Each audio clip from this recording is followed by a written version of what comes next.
kelas ini saya akan menjelaskan materi yang pertama, yaitu definisi teori neoklasik. Teori neoklasik dimulai oleh G.J. Hibor dengan menitikberatkan analisanya pada ekonomi neoklasik. Model ini menjelaskan bahwa pertumbuhan ekonomi suatu wilayah akan sangat ditentukan oleh kemampuan wilayah tersebut untuk meningkatkan kegiatan produksinya. Sedangkan kegiatan produksi pada suatu daerah tidak hanya ditentukan oleh potensi daerah yang bersangkutan, tetapi juga ditentukan oleh mobilitas tenaga kerja dan mobilitas antar daerah. Ekonomi neoklasik adalah teori luas yang berfokus pada penawaran dan permintaan sebagai kekuatan pendorong di balik produksi, penetapan harga, dan konsumsi barang dan jasa. Itu muncul sekitar tahun 1900 untuk bersaing dengan teori-teori ekonomi klasik sebelumnya. Salah satu asumsi awal utama ekonomi neoklasik adalah bahwa utilitas untuk konsumen, bukan biaya produksi, adalah faktor yang paling penting dalam menentukan nilai suatu produk atau jasa. Ada beberapa definisi pertumbuhan ekonomi neoklasik menurut para ahli. Yang pertama, menurut Joseph Schumpeter. Menurut Joseph Schumpeter, ekonomi suatu negara dapat meningkat jika pengusaha menciptakan inovasi dan membuat kombinasi baru terkait proses produksi hingga investasi bisnisnya. Yang kedua, menurut Robert M. Solow. Teori pertumbuhan ekonomi Robert M. Solow lebih menekankan pada rangkaian kegiatan produksi yang dilakukan manusia, akumulasi modal, pemakaian teknologi modern, dan hasil output. Latar belakang teori neoklasik. Teori neoklasik sebenarnya bukan merupakan teori baru yang muncul seperti teori klasik. Teori neoklasik muncul dan mengusulkan perubahan-perubahan pada teori klasik sejak diperkenalkannya ilmu pengetahuan tentang perilaku manusia. Pendekatan neoklasik mencakup uraian sistematis organisasi formal dan pengaruhnya pada organisasi formal.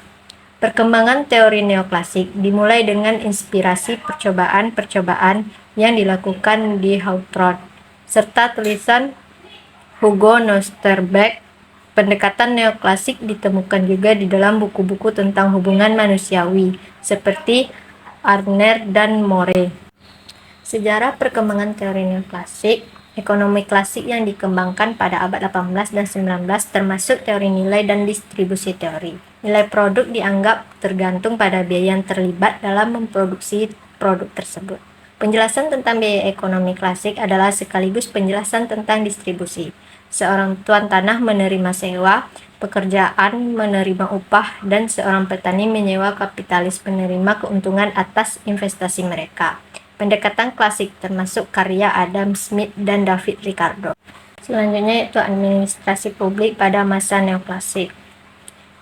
Elton Mayo dilahirkan di Adelaide tahun 1880, ibu kota Australia Selatan. Ia terkenal dengan eksperimen tentang perilaku manusia dalam situasi kerja.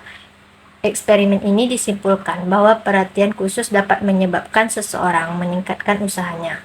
Mayo yakin terhadap konsepsinya yang terkenal dengan motivasi oleh kebutuhan-kebutuhan sosial dalam hubungan-hubungan yang lebih efektif daripada pengawasan dan pengendalian manajemen, dalam arti konsep manusia sosial atau manusia dapat dimotivasi dengan pemenuhan kebutuhan sosial melalui hubungan kerja. Dapat menggantikan konsep rasional man, manusia rasional, atau manusia hanya dapat dimotivasi dengan pemenuhan kebutuhan ekonomis. Pemikiran Hugo Monterberg sebagai ahli aliran perilaku yang menyatakan bahwa manusia itu sesungguhnya memiliki kesamaan manusia secara psikologis, akan bekerja dengan senang hati jika ada manfaat yang akan diperoleh dari pekerjaan, serta tidak menemui hambatan psikologis seperti rasa takut, rasa tertekan, dan sebagainya. Dalam eksperimen, Tron menekankan adanya perubahan kondisi kerja dengan memperhatikan faktor manusia melalui kebiasaan berproduksi. Hal ini dilakukan dengan mengembangkan kejiwaan tim kerja serta partisipasi kelompok dalam putusan manajemen.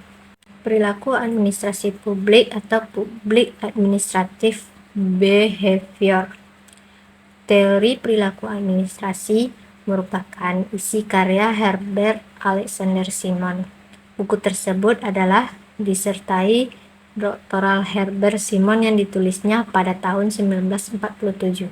Disertai ini merupakan buku pertama Herbert Simon. Inti dari buku tersebut proses perilaku dan kognitif membuat pilihan manusia menjadi rasional dalam membuat keputusan-keputusan. Sebuah keputusan administrasi harus benar dan efisiensi serta praktis. Menurut Herbert Simon, keputusan dapat diukur dengan 2 kriteria. Yang pertama, kecukupan mencapai tujuan yang diinginkan. 2. Efisiensi yang hasilnya diperoleh. Banyak anggota organisasi dapat fokus pada kecukupan, tetapi manajemen administrasi secara keseluruhan harus memiliki perhatian khusus pada efisiensi dengan hasil yang ingin diperoleh. Beberapa prinsip administrasi yang diakui. Yang pertama, efisiensi administrasi ditingkatkan melalui spesialisasi. 2. Efisiensi ditingkatkan dengan membagi anggota kelompok dalam suatu hierarki wewenang yang pasti. Yang ketiga, efisiensi administrasi ditingkatkan dengan mempersempit rentang kendali. Yang keempat, efisiensi ditingkatkan dengan pengelompokan pekerjaan dan maksud pengawasan berdasarkan tujuan proses pelanggan atau tempat. Simon mengajukan gagasan mempertimbangkan rasionalitas dalam perilaku administratif. Idealnya, Simon menunjukkan bahwa semua pengambilan keputusan akan mengikuti proses seperti mata rantai. Namun, sistem nyata jarang sesederhana ini dan orang tidak selalu berakhir dengan mempertimbangkan perilaku alternatif. Ia menyatakan psikologi berkaitan dengan keputusan administrasi. Dia mencatat bahwa pengambilan keputusan banyak tidak rasional. Untuk rasionalitas memerlukan pemahaman yang lengkap dan semua konsekuensi dari sebuah keputusan. Selain itu, konsep-konsep seperti kepatuhan, memori, kebiasaan, peran rangsangan positif, dan mekanisme ketentuan perilaku juga mempengaruhi pengambilan keputusan.